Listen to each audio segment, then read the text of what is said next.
سهل و ساده وطن را فروختیم، دیدی که سهل و ساده وطن را فروختیم، این خانه قدیم و کهن را فروختیم.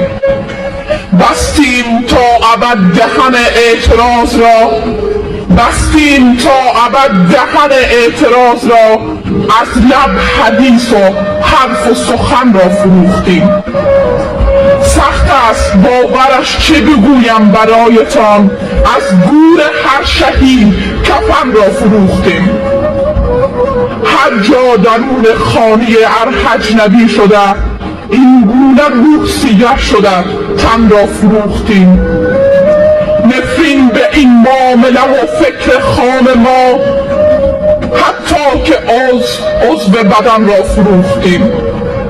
حالا چه پشت سرحد و مرزش گرفتیم، حالا چه پشت سرحد و مرزش گرفتیم، ما خود که کوه و دشت و دمن را فروختیم.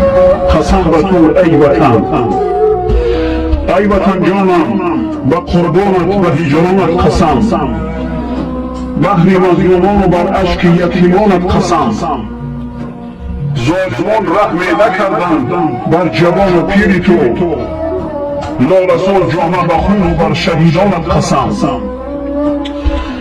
مردمی بیچاره است با درد و رنج بیشمار، بر غم بیچارگان و مستمندانت قسم. هرچی را زیبا ببینم در دیار دیگران، یاد من آید ز تو بر دشت و دامانت قسم. سوز دردی من ز دردت تا ابد دارد دوام، تا که جان دارم وطن بر سوز هجرانت قسم. حیدری خواهد ز یزدان تا ز لطفی پیکران، بیندت آباد و خوش بر شاهی مردانت قسم. میکنیم آزاد خاکت زین پلیدان خبیث، بر همه بیچارگانی اشک پیرانت قسم. شوش بیدار من و ناموس جوانانی وطن، بر همه محبوس‌های بیگناهانت قسم. میرسد آن روز که بینم خنده را بر مادران، بر صدای پای آن اسبان تازانت قسم. نوعروسان را ببینیم در کنار شوهرش، در همه آن گریه‌های بی‌وزن‌هایت قسم. من گذشتم از تمام مال ملک خود برایت ای وطن، با همه آن کمبغل‌های جوانانت قسم. دور شود ظلم و ستم از سربازان وطن، با همه شب‌های بیداری سربازت قسم. می‌بوسم من خاک سرحدهای پاکت ای وطن، بر همه آن افسران نوجوانانت قسم.